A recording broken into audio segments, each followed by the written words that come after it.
as Carol mentioned, she asked me to blurb her collection, and luckily that sentence made it to the cut with the next edition. But I have to say, when I read that collection, I was blown away by Bobby's Red Sweater. That is a beautiful poem.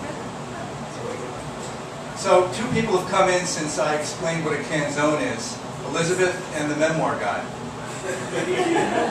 So a canzone, just so you know why in the world it sounds like it does, is a form invented by Dante. It was revived in the 19th century by several Italian poets, and in the 20th century by W.H. Auden. His birthday was just this week. Obviously, people are still kicking them around. These poems are supposed to be for basically poems of love, devotion, and reverence, thus the Rolling Stones. Before we go any further, I mentioned that if you don't have a copy, we can fix that. I should mention that both of our books, by the way, are published by Finishing Line Press, much respect, Georgetown, Kentucky. And I also mentioned that I wrote this in the middle of writing something longer, and that is this book called Soutine. I've got copies of this as well. This is, by definition, an epic poem about the painter Clyde Soutine. About a quarter of it is memoir, having to do with learning how to paint, discovering Clyde Soutine, getting in fights with artists, that kind of thing. And it's written in terza rima, which is actually the form that Dante used in his bigger hit, the Divine Comedy. This is the business segment. Got that out of the way. I don't feel so bad about myself. And I'm going to move on now to canzone number 4. To mention, there are 5 canzones. The one that I'm not going to read, the other one that I'm not going to read is the one that covers Exile on Main Street. Which is the great masterpiece. Again, I ended my little suite after that poem, or that album, because I really think that that was a golden age, right? I followed the Stones many years past that.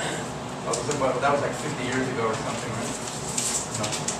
It's also, to me at least, since I'm so fascinated with this whole thing, the contract, interestingly enough, arrived from Finishing Line Press on the exact 50th birthday of the Rolling Stones by sheer coincidence.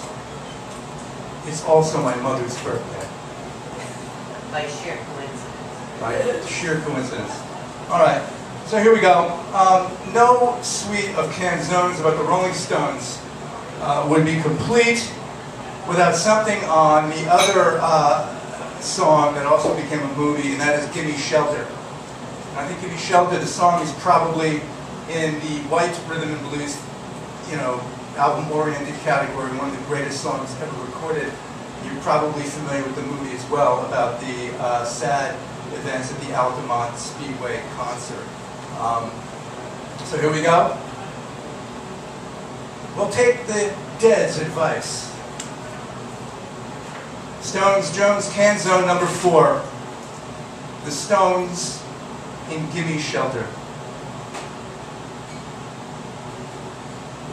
Brian gone, an album wrapped, Hell's angels in the wings, the stars align for fighting in the street, for signing on the angels and singing to the choirs of fallen angels in America.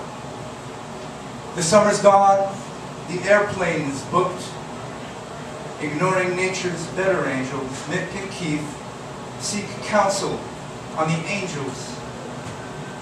But will they take the Grateful Dead's advice? Confused and San Franciscan, dead advice and deadly. What a notion. Dubbing angels cops. What's happened to our glimmer brothers? Will they hire those dark, angelic brothers? Don't ask Graham of the Burrito Brothers. Keith spent August at the Grievous Angel's side, September in cold turkey, Stone brothers in the blood. But what about the blues, my brothers? The codependents sleep through all the fighting, leaving Mick to organize the Brothers Internationale, the Rolling Brothers in their jeans and paisleys, On the airplane, on the bus, and in New York, the airplane, the hotels. Well, the Rockefeller brothers better get their act together. Vice defines their aura, but they need advice. Hello, John. It's Melvin Belli. I advise the Stones. Belli, the attorney. Your brother's been in touch with us, and Melvin Belli. Right. Okay. Now, my advice, considering the city's stance, is tap the Angels, book the track, and we'll take the Des advice. The lawyer, pacing, likes another viceroy. The Golden Gate is out. The council's fighting us on every front. I'm good with fighting, but we need a parking lot. Advice? Keith, essentially still on the airplane. Make it big enough to park the airplane. Good advice. Burrito's down. The airplane's up. The show is on at Altamont. Advice is at a premium. Grace, the airplane's ingenue, announces that the airplane's captain is unconscious. Sisters, brothers, take it down a notch. The bloodied airplane skips a beat, but hand it to the airplane and their lady ace. Nice going, Angels. Folks, you gotta hand it to the Angels. And ultimately to the Stones, their airplane on the runway ready. No more fighting City Hall. The time is right for fighting with security. And maybe fighting the promoter on the stage with airplane pilot scarf, a top hat, and a fighting chance. Prefiguring the mosh pit. Fighting as intense as Jagger sings to Satan's vice. And Charlie cracks the cans. Who's fighting? Jagger asks.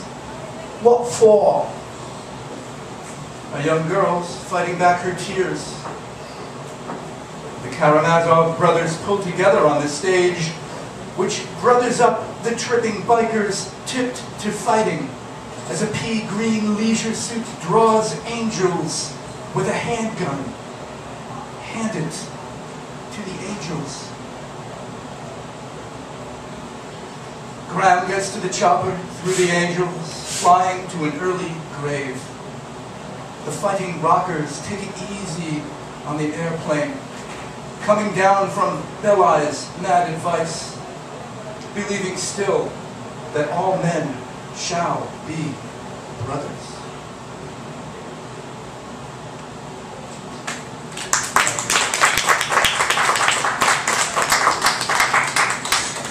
Carol Nielsen.